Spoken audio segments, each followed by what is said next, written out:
কাবিল আর হাবিলের গল্প আমাদের সবারই তো জানা, তাই না? কিন্তু কি হবে যদি বলি আমরা যে গল্পটা শুনে বড় হয়েছি সেটাই হয়তো আসল গল্প না? চলুন আজ এই প্রাচীন কাহিনীর গভীরে ডুব দিয়ে দেখি এর ভেতরে আর কি লুকিয়ে আছে।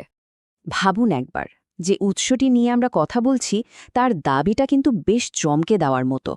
তারা বলছে কোরআনের এই গল্পে কোনো কাবিল নেই, হাবিলও নেই, এমনকি সেই বিখ্যাত কাকের কোনো অস্তিত্বই নেই। এই কথাটা তো আমাদের এতদিনকার জানাশোনা সব কিছুকে একেবারে নাড়িয়ে দেয়, তাই না? আর এটাই আমাদের টেনে নিয়ে যাচ্ছে টেক্সটের গভীরে লুকিয়ে থাকা এক রহস্যের দিকে। তো চলুন গোয়েন্দার মতো করে ব্যাপারটাকে দেখা যাক। এই চিরচেনা গল্পের পর্দাটা একটু একটু করে সরিয়ে দেখি এর আড়ালে আসলে কি লুকিয়ে আছে। আমাদের এই অনুসন্ধানটা শুরু হচ্ছে ঠিক এখন। একবার দেখুন পার্থক্যগুলো, রীতিমতো অবাক করার মতো। একদিকে প্রচলিত গল্পে নাম আছে কাবেল আর হাবেল, অন্যদিকে কোরআনের বর্ণনায় কোনো নামই নেই, শুধু বলা হয়েছে দুই বেনামী মানব। উদ্দেশ্য একদিকে ঈর্ষা, অন্যদিকে অস্পষ্ট। আর সবচেয়ে বড় যে ব্যাপারটা, প্রচলিত গল্পে কাকের কথা আছে, কিন্তু কোরআনের বর্ণনায় কাক বা দাফন কোনোটারই উল্লেখ নেই। এগুলো তো ছোটখাটো কোনো বদল না, এগুলো একেবারে গল্পের গোড়ায় নাড়া দিয়ে দেয়। প্রশ্নটা আসি যে আসলে কি ঘটছে এখানে। এই প্রশ্নগুলোর উত্তর পেতে হলে আমাদের সরাসরি মূল টেক্সটেই যেতে হবে। চলুন এবার কোরআনের বর্ণনাটাকে ভালো করে বিশ্লেষণ করা যাক, দেখা যাক টেক্সট নিজে কি বলছে। গল্পের শুরুতেই দেখুন একটা বড় মোড়। টেক্সটে বলা হয়েছে আদমের দুই সন্তান। উৎসটির ব্যাখ্যা অনুযায়ী এই আদমের সন্তান মানে কোনো নির্দিষ্ট দুইজন ব্যক্তি নন, মানে কাবিল বা হাবিল নন। এটা বরং যে কোনো দুজন মানুষকে, মানে পুরো মানব জাতিকেই বোঝাচ্ছে। আর এই একটা ছোট্ট পরিবর্তনের কারণে গল্পটা কিন্তু আর দুই ভাইয়ের ব্যক্তিগত ঝগড়া থাকে না, এটা হয়ে যায় একটা সর্বজনীন রূপক। এইবার আসুন এই কথোপকথনটায়। একজন সরাসরি বলছে, আমি তোমাকে হত্যা করবই, আর তার উত্তরে অন্যজন বলছে, আল্লাহ তো কেবল মোত্তাকিদের, মানে যারা পরহেজগার, তাদের পক্ষ থেকেই কবুল করেন। উত্তেজনাটা তো বেশ স্পষ্ট, তাই না? কিন্তু এখানে একটা সূক্ষ্ম ব্যাপার আছে। কে কাকে কথাটা বলছে সেটা কিন্তু পুরোপুরি পরিষ্কার না, আর এই অস্পষ্টতায় সব ব্যাখ্যার দরজা খুলে দেয়। প্রশ্নটা হল, প্রথম সে কে, আর দ্বিতীয় জনই বা কে? কে কাকে হত্যার হুমকি দিচ্ছে? যার কোরবানি কবুল হয়নি সে, নাকি সেই ধার্মিক ব্যক্তি যারটা কবুল হয়েছে? টেক্সট কিন্তু এ ব্যাপারে একদম চুপ, আর এখানেই পুরো ব্যাপারটা জটিল হয়ে যায়। আমরা নিশ্চিতভাবে বলতেই পারি না আক্রমণকারী আসলে কে। আর এখানেই সবচেয়ে বড় ধাক্কাটা। উৎসটি বলছে হত্যাকারীর পরিচয়ও নির্দিষ্ট করে বলা নেই, মানে কে কাকে হত্যা করেছে কোরআন সেটা সরাসরি বলছেই না। আমরা যে ধরে নিই একজন আরেকজনকে হত্যা করেছে, সেটা আসলে একটা অনুমান, মূল টেক্সট থেকে পাওয়া কোনো নিশ্চিত তথ্য নয়। ভাবুন একবার, এই একটা তথ্য আমাদের এতদিনকার পুরো ধারণাটাকেই ওলটপালট করে দিচ্ছে। তো এই যে এত অস্পষ্টতা, এই রহস্যের জট খোলা হবে কিভাবে? এর জন্য উৎসটি কিছু বিশেষ পদ্ধতি বা বলা যেতে পারে টুলকিট ব্যবহার করে। চলুন দেখে নেওয়া যাক এই টুলগুলো কি এবং কিভাবে কাজ করে। প্রথম টুলটার নাম অ্যাব্রাহামিক লোকিউশন।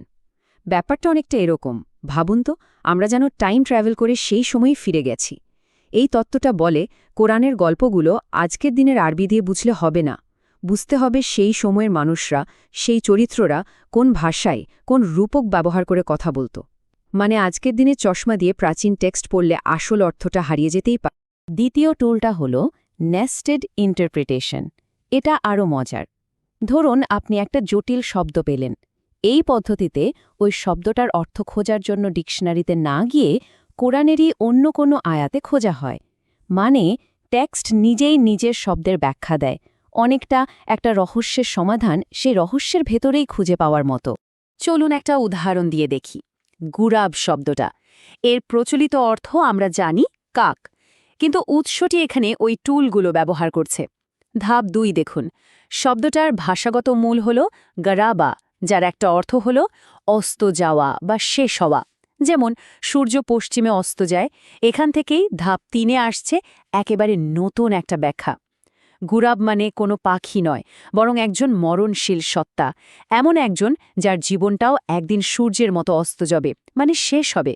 একটা সাধারণ শব্দ থেকে কি গভীর একটা রূপক বেরিয়ে এলো, তাই?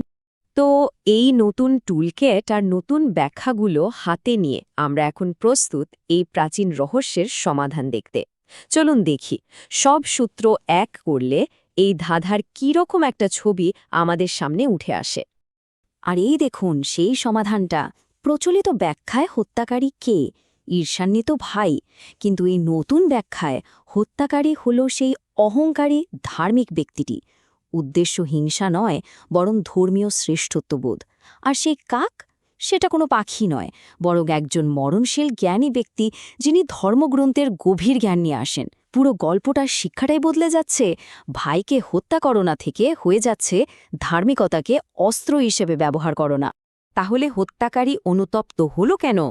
কারণ সে বুঝতে পারল যে আর একজন মরণশীল বা গুরাব ধর্মগ্রন্থ বা আর্থ ঘেটে তার চেয়েও গভীর জ্ঞান অর্জন করেছে, যে জ্ঞানটা সে নিজের অহংকারের কারণে অর্জন করতে পারেনি।